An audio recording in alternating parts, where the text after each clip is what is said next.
నమస్కారం అండి. భగవద్గీతలో నేడు 18వ అధ్యాయము మోక్ష సన్యాస యోగమునందు 22వ శ్లోకము తాత్పర్యం వినిపిస్తున్నది మీ విజయభాస్కర్. యత్తు కృత్స్నవదేకస్మిన్ కార్యే సక్తమహైతుకం అతత్వార్థవదల్పం చ తత్తామసముదాహృతం.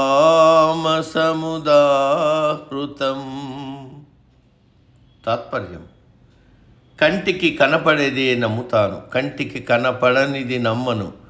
నేను నమ్మిందే వేదం, ఇతరులు చెప్పేది నేను నమ్మను. నాకు తోచిందే చేస్తాను. దానికి తగిన కారణం ఉన్నా లేకపోయినా, అది వేదములలో శాస్త్రములలో ఉన్నా లేకపోయినా పట్టించుకోను.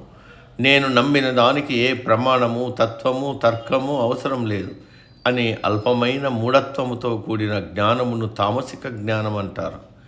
ఇప్పుడు తామస జ్ఞానం అంటే ఏమిటి అని వివరిస్తున్నారు కృష్ణ పరమాత్మ. తామసులు తాము చెప్పిందే వేదమంటారు. ఎవరి మాట వినరు. తాము దేనిని పూజిస్తే అదే దేవుడు, ఆ విగ్రహమే దేవుడు. వారు చేసే పనులకు కారణం ఉండదు. ఈ విగ్రహాన్ని ఎందుకు పూజించాలంటే వారికి తెలియదు. పూజించాలి అంతే అని వాదిస్తారు, కారణం చెప్పలేరు.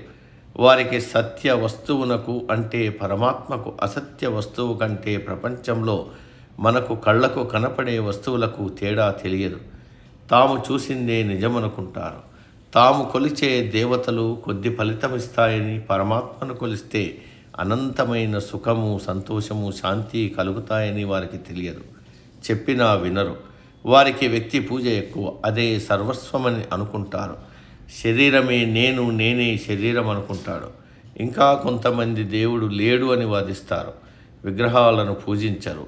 ఈరోజు సుఖంగా గడిస్తే చాలని అనుకుంటారు. శారీరక సుఖాలకే ప్రాధాన్యం ఇస్తారు. ఇటువంటి జ్ఞానము తామస జ్ఞానం అంటారు. ఈ తామస జ్ఞానము కలవారిని మనం భౌతిక వాదులు అని అనవచ్చు. వీరికి కంటికి కనపడేదే సత్యం, మిగిలినది అసత్యం. తల్లిదండ్రుల కలయిక వల్ల ఈ శరీరం పుట్టింది. శరీరం కామ సుఖాలను అనుభవిస్తుంది. దానికి కావలసిన ధనం సంపాదిస్తుంది. కాలం తీరగానే పోతుంది, అంతే, ఇంకేమీ లేవు అని అల్పజ్ఞానం కలిగి ఉంటారు. వీరికి వేదాంత జ్ఞానము, శాస్త్రజ్ఞానము అవసరం లేదు. తమకు తెలిసిందే వేదం, ప్రమాణం అనుకుంటారు. ఈ దేహమే పరమార్థం అనుకుంటారు. దేవుడు ఏడీ ఉంటే కనపడడా, కనపడని దేవుడిని ఉన్నాడని ఎలా నమ్ముతామనే వితండవాదం చేస్తారు. ఇటువంటి వారు మనకు అక్కడక్కడ కనపడుతూ ఉంటారు. వీరిని చార్వాకులు అని కూడా అంటారు. చారు అంటే ప్రియమైన, మృదు మధురమైన, వినడానికి ఇంపుగా ఉండే. వాక్కు అంటే వాక్కులు, మాటలు మాట్లాడేవారని అర్థం. వీరు మాట్లాడే మాటలు, చెప్పే విషయాలు భౌతికవాదులకు వినసొంపుగా, వీణుల విందుగా ఉంటాయి. వారిలో కూడా అపరిమితమైన తెలివి, జ్ఞానము ఉన్నాయి, కానీ దానిని తామస జ్ఞానము అని అంటారు. నేటికి సమాప్తం. తదుపరి శ్లోకం రేపటి రోజు.